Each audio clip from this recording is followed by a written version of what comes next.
जो वैज्ञानिक कहते हैं ये जो स्थान है जहां शिखा है ये जिहड़ी जगह है किन्नी होनी चाहिए धोबी आखदे गऊ दे खुर जिन्नी जिन्ना गऊ दा खुर हुंदा पैर इन्ना साइज होना चाहिए। चलो बच्ची समझी लो, बच्ची का खुर कर लो, नहीं गोवा दे कर लो, पर प्रमाण है गऊ के खुर के समान शिखा होनी चाहिए। क्यों? क्योंकि ये जिहड़ी जगह है ना यहाँ बड़ी हमारी सेंसिटिव वो रहती है नसें, जहाँ जो गुच्छा है ब्रेन का ये जगह बड़ी सेंसिटिव है। इतने माड़ी जी सट भी लाओ बंदे थोड़ी देर लिए भूल जाता मैं क्या बोला था, इसलिए एक तो इतने सट नहीं लानी चाहिए। और सूरज की तेज जिहड़ी किरणा ने उहदे अंदर कुछ ऐसियां रेजिज ने, ऐसियां सूरज दे विच किरणा ने अगर सीधे साढ़े इत्थे पहुन तो बच्चा बड़ी जल्दी गल भुल्लण नहीं पाउंदा। फिर कई आखदे कोई कपड़ा कुपड़ा रखा करो इहदे सिरा पर नसवार बगदी है जी, इसी करा करो, करते नहीं है। ये जगह कटी जल्दी। अच्छा, मुस्लिम लोग टोपी कहाँ पहनते हैं? जहां हमारी शिखा होती है।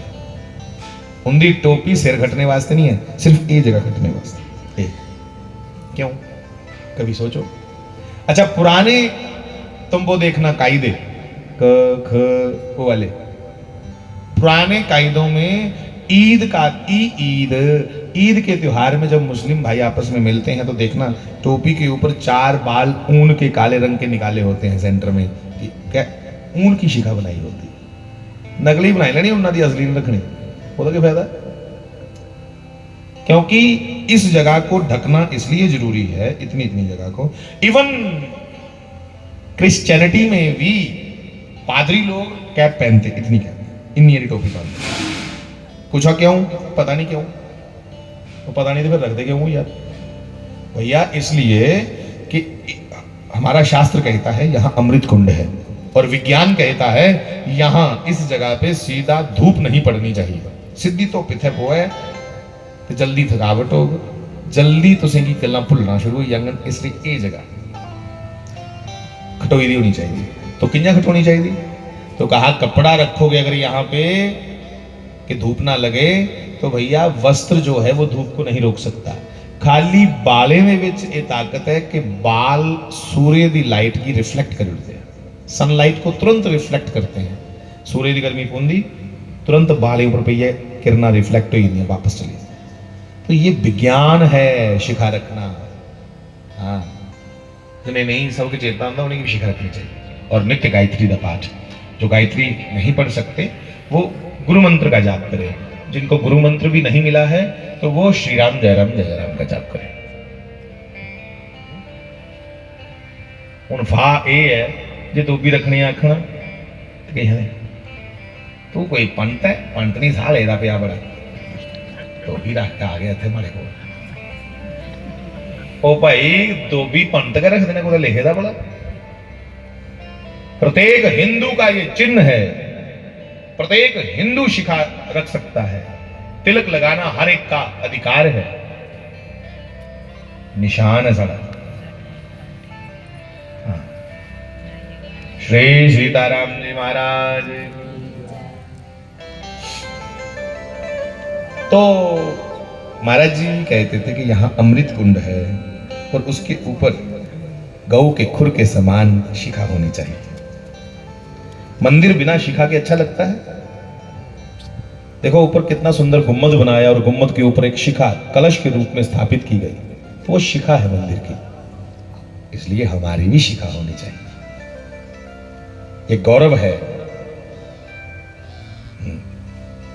उन्हें विधर्मीय फिल्म इंडस्ट्री में फैशन चलाई उड़े अपने, पर साढ़े कोला अज तक फैशन नहीं चलाना यार। तिलक लाने का, शिखा रखने का, सूत्र धारण जनेऊ धारण करने का। चंद्रशेखर आजाद का फोटो देखो, आए हाय एडी हिक है चौड़ी जवान, एडी चौड़ी छाती है।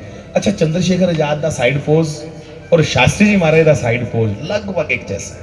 मारे भी ने खड़ोते दिन मारे ने भी जनेऊ पाया था, चंद्रशेखर आजाद ने भी जनेऊ पाया था, और दोनों के आजाद ने पाई ना। कोई शास्त्री महाराज की टक्की सके इसलिए भाई ऐसे देश दे वीरे की मेरा प्रणाम है। श्री सीताराम जी महाराज। राधा नाम की महिमा को पहले खाली संत लोग जानते थे, खाली संते ही पता ही महिमा। ये तो कोई 500-700 साल से ही राधा नाम की महिमा संतों से समाज तक पहुंची। हाँ, इतना गोपनीय शब्द है राधा। समय मिला तो कल भी चर्चा करेंगे इस पे। इतना गोपनीय शब्द है कि रा शब्द कहते ही भगवान अपने भक्त को निहारते हैं, और धा कहने से पहले तो भगवान उसके पीछे पीछे इस लालच में चलते हैं कि ये पुनः राधा कहे। इतना राधा शब्द पवित्र है साहब। कौन कौन जपता है इसे? कैलाश शिखरे रमने, कैलाश के शिखर पर स्थित भगवान गौरी शंकर राधा कृपा कटाक्ष, राधा कीलकम वगैरह की चर्चा आपस में कर रहे हैं। कौन कर रहा था? शंकर भगवान राधा नाम की महिमा गा दे। मैंने अभी अभी प्रार्थना की ना कि ये बड़े बड़े मुनि इसको जपते थे। तो देख लीजिए, पहली पंक्ति में लिखा है मुनिंद्र वृंद वंदिते। मुनियों का वृंद, वृंद मैंने झुंड, किसको वंदन करता था? मिलकर के किसको गाता था? तो कहा राधा राधा राधा कृष्ण राधा। बोलो राधा।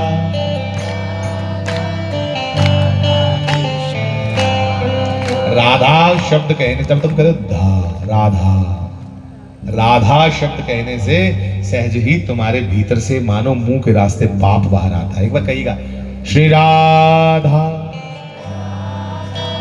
लगा ना कुछ बाहर निकला। इतनी प्रीति से राधा शब्द कहा करो जैसे तुम्हारे मुंह में कोई रसगुल्ला मीठा मीठा लग रहा हो। थोड़े मुंह में रसगुल्ला हो रहा, ऐसे राधा। भगवती का नाम है मेरी जगत जननी का। अभी नवरात्र गए ना, तो मैं किसी संत के चरणों में बैठा था, तो उन्होंने कहा देखो गंगा जी, 3 देवियां पूरी प्रकृति को चलाती हैं, महाकाली, महासरस्वती, महालक्ष्मी, और इन तीनों देवियों की जो मूलभूत शक्ति है पीछे, वो है राधा।